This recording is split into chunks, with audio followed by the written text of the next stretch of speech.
Halo semuanya. Oke, untuk video kali ini kita kembali lagi untuk membahas tentang bagaimana caranya memanfaatkan sebuah media atau tools perangkat yang dapat kita manfaatkan dalam mendukung penulisan karya ilmiah kita.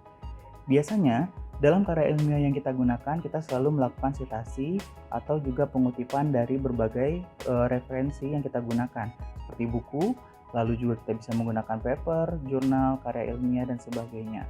Nah, untuk mendukung penulisan tersebut, biasanya kita melakukan secara manual, mengutip dari langsung, lalu kita akan menggabungkan semuanya ke dalam sebuah folder yang nantinya akan cukup merepotkan jika kalau misalkan kita gunakan, misalkan kita mau melakukan pencarian atau melakukan pengupdatean. Nah, kali ini, dalam video ini kita akan membahas bagaimana caranya kita menggunakan tools yang dapat membantu untuk memudahkan itu semua. Salah satunya adalah yang kita gunakan, kita bisa menggunakan Reference Manager yang sudah tersedia yang ada di dalam sebuah Microsoft Word. Bagaimana cara menggunakannya? Mari kita lihat bersama. Oke, sebagai contoh, ini kita punya satu buah proposal proyek akhir, di mana nantinya dalam dokumen proyek akhir ini akan kita manfaatkan fitur Reference Organizer yang sudah dimiliki oleh Microsoft Word. Yang pertama kali kita lakukan adalah, cek di area reference, di menu reference dalam Microsoft Word. Kalian perhatikan di sini ada manage source, insert citation, stylenya apa, IPA maksudnya, lalu juga bibliografinya. Nah, untuk di insert citation kita akan mulai. Jika memang kita pilih di sini memang belum ada, maka otomatis di sini akan menyampaikan bahwa add new source, yang menyatakan bahwa kita belum punya sumber, kita belum punya sebuah bibliografi yang nantinya akan kita bisa manfaatkan, seperti kita lihat di sini. Lalu, untuk memanfaatkannya bagaimana? Yang pertama kita lakukan manage terlebih dahulu. Yang apa yang kita manage, kita buat tambahkan, kita bisa menambahkan di source manager ini apa-apa saja yang referensi yang bisa kita manfaatkan. Perhatikan di area source manager ini, kita punya master list dan juga current list. Master list adalah yang tersimpan semua data-data yang tersimpan dalam Microsoft Word kita atau yang berada di dalam PC atau laptop kita, perangkat kita. Namun untuk yang current list adalah yang referensi-referensi yang sudah kita simpan dan terletak berada pada dokumen yang kita simpan. Maka secara otomatis setiap dokumen yang akan kita simpan, yang akan kita buka, isi current listnya juga akan berbeda-beda.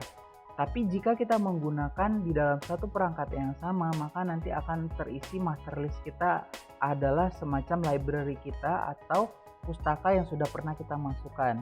Nah, di sini source manager ini memang untuk Microsoft Word agak sedikit kelemahannya adalah kita harus menambahkan secara manual semuanya. Artinya, ketika kita mau menambahkan sebuah referensi, otomatis kita harus melihatnya terlebih dahulu. Nah, seperti apa caranya? Yang pertama, di sini kita punya contoh sebuah jurnal dari jurnal komputer terapan yang ada di PCR ACID. Itu kita bisa gunakan, contohnya ini adalah salah satu jurnal yang nantinya salah satu paper di jurnal komputer terapan yang nantinya akan kita masukkan sebagai referensi ke dalam dokumen proyek akhir kita. Yang perlu kita ketahui adalah apa-apa saja nih kita punya sebuah ketentuannya. Yang pertama, karena dia adalah jurnal, otomatis dia akan memiliki judul, lalu juga akan memiliki nama-nama penulisnya siapa, lalu kita tahu nanti ada emailnya, lalu juga ada abstraksinya, dan detail-detail terkait dari jurnalnya. Contoh, dipublikasikan pada tanggal berapa atau pada tahun berapa, ya bisa kita lihat. Lalu terkait dengan si jurnalnya, kita juga perlu tahu jurnalnya ini nanti nama jurnalnya apa, volume berapa, terbitan kapan, halaman berapa sampai berapa, ini semuanya detailnya sudah ada. Nah, otomatis ketika nanti kita menambahkan dalam source manager kita di Microsoft Word, semuanya juga sudah tersedia. Oke, bagaimana cara menambahkannya? Kita tambahkan dengan cara melakukan penambahan dengan fitur new. Kita klik new, maka akan muncul satu buah create source yang baru. Tipe source-nya apa? kalian harus tahu terlebih dahulu. Ketika kalian menemukan sebuah paper, kalian harus mencari tahu terlebih dahulu. Paper itu dalam bentuk apa? Apakah dia dalam bentuk jurnal? Apakah dia dalam bentuk proceeding? Apakah hanya karya ilmiah atau laporan proyek akhir, laporan skripsi, atau sekedar karya tulis ilmiah biasa? Atau dia adalah sebuah tesis atau buku atau chapter book atau website? Semuanya bisa kita pilih di sini. Jadi kalian bisa pilih di sini dia jenisnya apa. Apakah dia buku, apakah dia section dari sebuah buku, apakah dia jurnal artikel, apakah dia di artikel yang periodikal, apakah dia berasal dari conference, apakah dia dari laporan, ya, apakah dia dari sebuah website dan lainnya dan sebagainya. Contoh untuk kali ini yang kita gunakan, karena kita tahu bahwa referensi yang kita gunakan adalah jurnal, maka secara otomatis yang kita pilih di sini adalah jurnal artikel. Nah, untuk jurnal artikel, bagian-bagian penting yang harus diisikan adalah siapa penulisnya, authornya, siapa title-nya apa atau judulnya apa, nama jurnalnya apa, dipublish tahun berapa, dan halaman berapa dia diletakkan dalam sebuah jurnal tersebut. Otomatis di sini bisa kita lihat. Maka yang perlu kita tahu adalah pertama adalah authornya. Nah, di sini ketika kita arahkan ke author akan ada tag name-nya di sini. Kalian bisa lihat example-nya seperti apa. Seperti kita ketahui bahwa penulisan nama dalam karya ilmiah itu selalu menggunakan nama belakang terlebih dahulu atau family name terlebih dahulu, baru nanti di koma lalu diberikan nama depannya.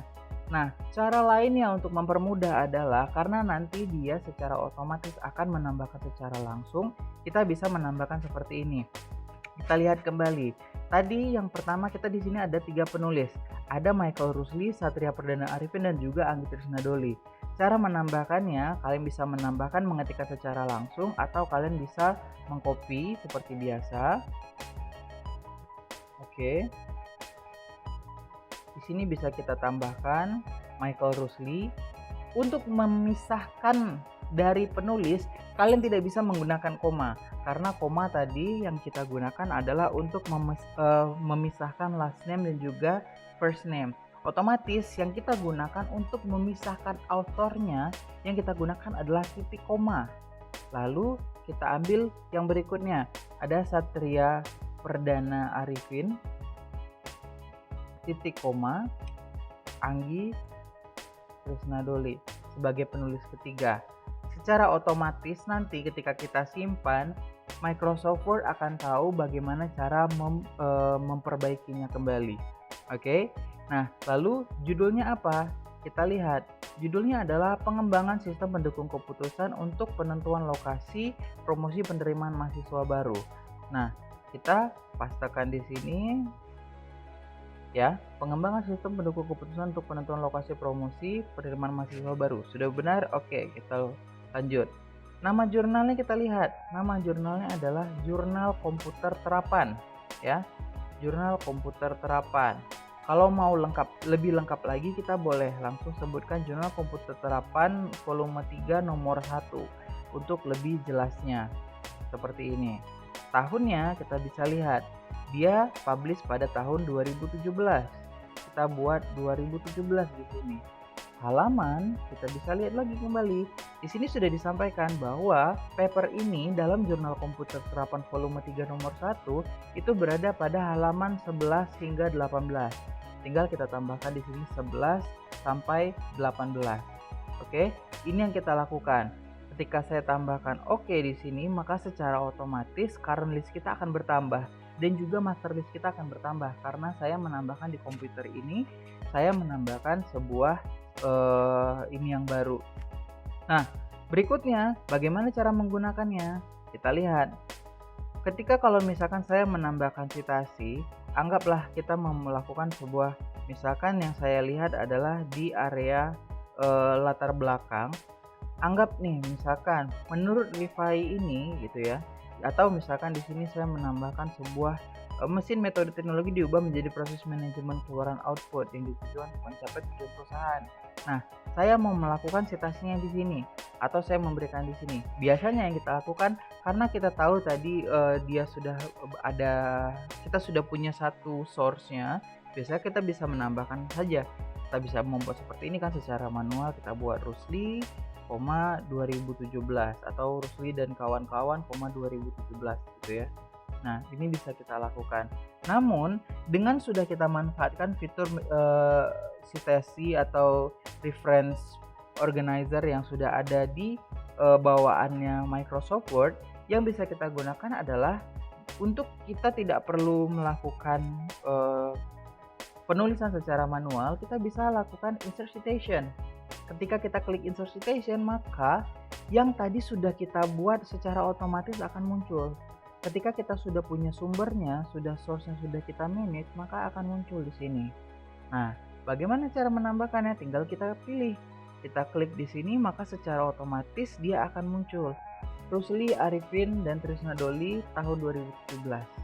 So, kita akan melakukan seperti itu dalam berbagai kegiatan untuk selama penulisan karya ilmiah kita. Bagaimana dengan menggunakan yang lain? Ya, kita bisa memanfaatkan yang lain. Kita bisa tambahkan yang lain, kita bisa tambahkan source yang lain. Contoh misalkan saya sudah punya paper yang lain, atau papernya tadi ternyata dibuat dari berasal dari conference proceeding atau buku misalkan. Maka kita lihat nih, dengan kondisi misalkan penulisnya adalah, contoh misalkan penulis bukunya adalah saya, buku yang kita gunakan adalah judulnya adalah tata tulis bahasa Indonesia tahun 2021, dipublish pada di kota Pekanbaru. Pada publisher nih siapa? Oh, ternyata publishernya adalah Politeknik Kaltek Riau. Nah, jika sudah kita tambahkan, maka secara otomatis kita lihat. Kalian perhatikan ketika sudah ada checklist di sini, di area current list ini, berarti referensi tersebut sudah kita gunakan. Nah, ini nanti akan mempengaruhi ketika kita mau membuat daftar pustaka. Oke, kita sudah punya 2 current list di sini. Berikutnya, ketika misalkan contoh, oh ternyata di sini kita mau menambahkan untuk citasi yang kedua, kita lihat tambahkan lagi insert citation, maka sudah muncul. Kalau tadi di sini kita sudah punya satu paper, yang berikutnya kita sudah punya satu buku, ya kita tinggal tambahkan di sini. Secara otomatis dia akan tahu, karena style yang kita gunakan adalah APA, maka dia akan menggunakan seperti ini. Tapi bagaimana kondisinya jika kita misalkan menggunakan yang lain? Contoh yang kita gunakan adalah format IEEE, maka secara otomatis itu juga akan berubah, karena dia akan mengikuti format IEEE. Nah, di sana salah satu kemudahan-kemudahan yang telah diberikan oleh reference organizer, sehingga kita hanya perlu menambahkan dalam source kita manage secara baik, maka otomatis nanti akan berubah secara otomatis. Anggap kita sudah punya 2 ini ya, dan kita sudah punya 2 referensi di sini. Maka, ketika kita mau menambahkan di daftar pustaka seperti ini, saya ini daftar pustakanya masih yang manual ya di sini, maka anggap saya mau mengganti yang sudah ada, saya mau menambahkan daftar pustaka yang baru, maka yang kita lakukan adalah kita menambahkan bibliografinya. Bagaimana caranya? Di reference manager ini kita bisa tambahkan bibliografi di sini, yang kita tinggal pilih yang mana bentuknya yang mau kita gitu.